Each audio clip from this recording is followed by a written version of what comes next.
Assalamualaikum warahmatullahi wabarakatuh. Hai Sobat Info yang beriman, Lambang Negara Republik Indonesia dilambangkan oleh seekor burung Garuda dengan perisai di tengah tubuhnya. Pada cengkraman kaki burung Garuda terdapat tulisan Bhinneka Tunggal Ika yang memiliki arti walau berbeda-beda namun tetap satu. Hal ini memberikan makna meski Indonesia terdapat beragam suku bangsa, bahasa, juga agama dan budaya, Indonesia tetaplah satu kesatuan. Namun apakah kamu tahu bahwa lambang negara kita terinspirasi oleh suatu lambang yang terkait dengan kerajaan Islam? Sebelum masuk ke pembahasan, mari kita bangun channel ini bersama-sama agar menjadi sarana informasi Islam yang maju dan bermanfaat dengan klik tombol subscribe dan lonceng notifikasi di bawah video ini. Simak informasi lengkapnya di Info Hijrah kali ini. Lambang Negara Kesatuan Republik Indonesia ialah burung Garuda. Lambang ini dibuat tidak semata-mata sebuah lambang saja, namun di setiap bagiannya memiliki makna dan juga arti, mulai dari warnanya, juga jumlah sayap, ekor, dan bulunya yang melambangkan hari kemerdekaan.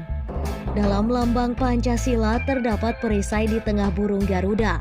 Dalam perisai tersebut terdapat beberapa simbol, di antaranya ialah bintang dengan makna ketuhanan yang Maha Esa.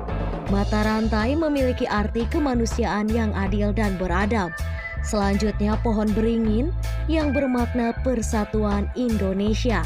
Keempat ialah kepala banteng dengan arti kerakyatan yang dipimpin oleh hikmat, kebijaksanaan dalam permusyawaratan perwakilan. Dan yang terakhir ialah simbol padi dan kapas yang merupakan arti dari keadilan sosial bagi seluruh rakyat Indonesia. Namun tahukah kalian, asal-muasal penggunaan lambang Garuda Pancasila sebagai lambang negara adalah bermula ketika Sultan Abdurrahman Hamid Al-Qadri II atau Sultan Hamid II memenangi sayembara lambang negara. Sayembara ini diadakan oleh Presiden Soekarno.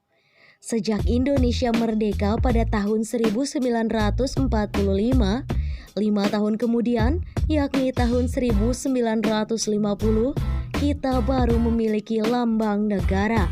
Garuda Pancasila ditetapkan sebagai lambang negara Republik Indonesia pada 11 Februari 1950 yang dituangkan dalam Peraturan Pemerintah Nomor 66 Tahun 1951. Lalu Presiden Soekarno memperkenalkan lambang itu kepada masyarakat pada 15 Februari 1950 di Hotel Des Indes Jakarta. Sebelumnya Garuda juga pernah menjadi lambang kerajaan atau stempel kerajaan di Jawa seperti Kerajaan Airlangga. Sebelum digunakan secara resmi sebagai lambang negara Republik Indonesia, Garuda juga sudah dipakai sebagai lambang kerajaan Samudra Pasai yang dulu kala berpusat di Aceh Utara. Kerajaan Samudra Pasai didirikan oleh Sultan Malikus Saleh atau Merah Silu pada abad ke-13 atau pada tahun 1267. Seorang petualang Ibnu Battuha dalam bukunya Tuhfat Al-Naza menuturkan bahwa Samudra Pasai sudah menjadi pusat studi Islam di kawasan Asia Tenggara. Siapa sebenarnya yang merancang lambang kerajaan Samudra Pasai? Lambang kerajaan Samudra Pasai dirancang oleh Sultan Samudra Pasai, Sultan Zainal Abidin. Lambang burung itu bermakna syiar agama yang luas, berani, dan bijaksana. Selain itu, lambang tersebut berisi kalimat tauhid dan rukun Islam. Rinciannya ialah kepala burung itu bermakna bismillah. Sayap dan kakinya merupakan ucapan 2 kalimat syahadat. Dan yang terakhir, badan burung itu merupakan rukun Islam. Menurut keterangan dari beberapa sumber informasi, lambang tersebut disalin ulang oleh Teuku Raja Muluk At-Tahashi bin Teuku Cik Ismail Siddiq At-Tahashi yang merupakan Sultan Muda Aceh yang diangkat pasca peristiwa Perang Cumbok pada 1945. Ketika itu, di Aceh Tamiang ada kerajaan sendiri bernama Kerajaan Sungai Iu. Selain itu, Raden Indra Atahashi, yakni generasi ketujuh dari Kerajaan Sungai Iu mengatakan bahwa bisa saja lambang negara Indonesia ini meniru lambang Kerajaan Samudra Pasai yang duluan eksis sebelum kaum nasionalis merancang lambang NKRI. Menurutnya, lambang Kerajaan Samudra Pasai sudah ada dalam silsilah keluarganya lebih dari 100 tahun lalu.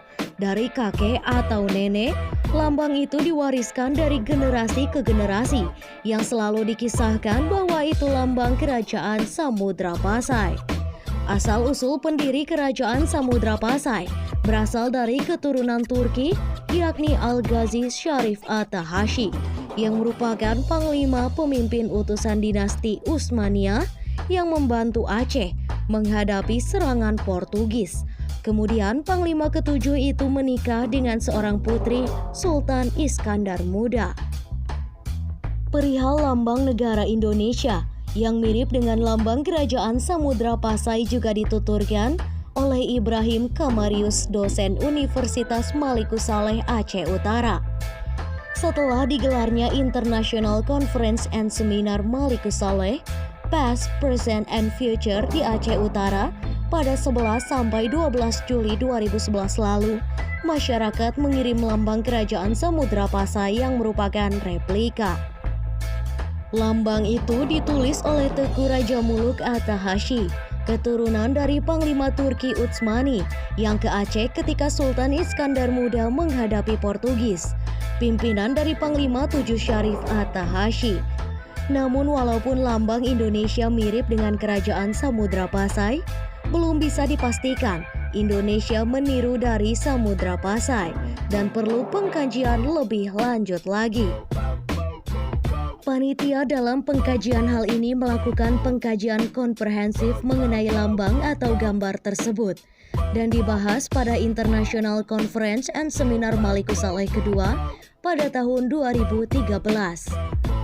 Terlepas dari klaim inspirasi bahwa Garuda dari lambang Kerajaan Samudra Pasai, sejarawan yakni Aswi Warman Adam menegaskan kalau klaim itu menunjukkan kecintaan bangsa Indonesia. Hal ini bukanlah sebuah klaim yang menjurus ke arah negatif, melainkan sebuah bentuk kecintaan bangsa Indonesia yang dulu saat proses pemilihan lambang negara memang ikut terlibat. Demikianlah informasi mengenai lambang Pancasila yang kabarnya terinspirasi dari lambang Kerajaan Samudra Pasai, yakni salah satu kerajaan Islam di Indonesia. Jangan lupa share ke teman, kerabat, dan keluargamu agar bersama kita menyebarkan amal kebaikan dengan berbagi informasi Islam yang bermanfaat. Semoga informasi dari kami bermanfaat dan dapat menjadi sarana hidayah, juga pengingat diri kepada Allah Subhanahu wa Ta'ala. Wallahu a'lam bishawab.